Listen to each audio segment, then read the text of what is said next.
ఎర్ర సముద్రంలో European union ఇటీవల ప్రారంభించిన మిషన్ ఆస్పైడ్స్ ప్రయోజనం ఏమిటి?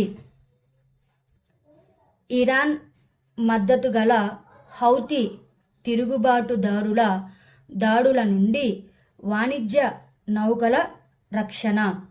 ఇటీవల పీఎం ఉచితార్ శిక్షా అభియాన్ పీఎం ఉషా పథకం కింద 740 కోట్ల రూపాయలను పొందిన రాష్ట్రం ఏది?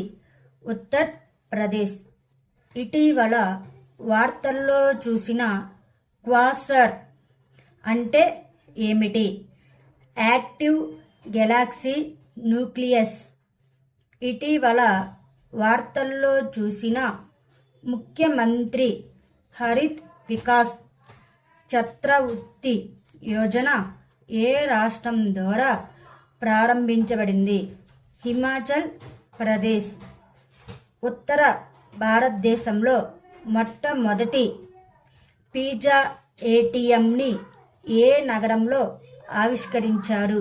చండీగఢ్ నగరంలో ఆవిష్కరించారు. అంతర్జాతీయ మాతృభాష దినోత్సవం యొక్క థీమ్ ఏమిటి? బహుభాష విద్య, ఇంటర్ జనరేషన్ విద్యకు మూల స్తంభం. హిమాలయన్ బాస్కెట్ ఇటీవల ఏ రాష్ట్రంలో ప్రారంభించబడింది? ఉత్తరాఖండ్ రాష్ట్రంలో ప్రారంభించబడింది. నౌకాదళ వ్యాయామం మిలన్ 2024 ఎక్కడ నిర్వహించబడుతుంది? విశాఖపట్నం. కేంద్ర మంత్రి అశ్విని వైష్ణవ్ ఏ రాష్ట్రం నుండి రాజ్యసభ సభ్యునిగా ఎన్నికయ్యారు? ఒడిశా రాష్ట్రం నుండి. అంతర్జాతీయ సౌర కూటమిలో ఇటీవల ఏ దేశం కొత్త సభ్యుడిగా మారింది? మాల్టా. ఆసియా ఇండోర్ అథ్లెటిక్స్ ఛాంపియన్షిప్లో భారత్ మొత్తం ఎన్ని పతకాలు సాధించింది? 4 పతకాలు సాధించింది. భారతదేశపు మొదటి స్కిల్ ఇండియా సెంటర్ ఎక్కడ ప్రారంభించబడింది? సంబాల్పూర్.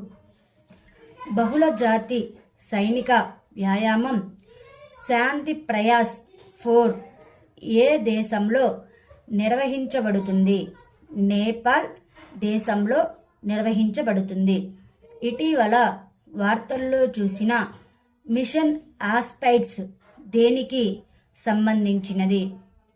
ఎర్ర సముద్రంలో కార్గో షిప్పులను రక్షించడానికి ఇది యూరోపియన్ యూనియన్ నావికాదళ మిషన్.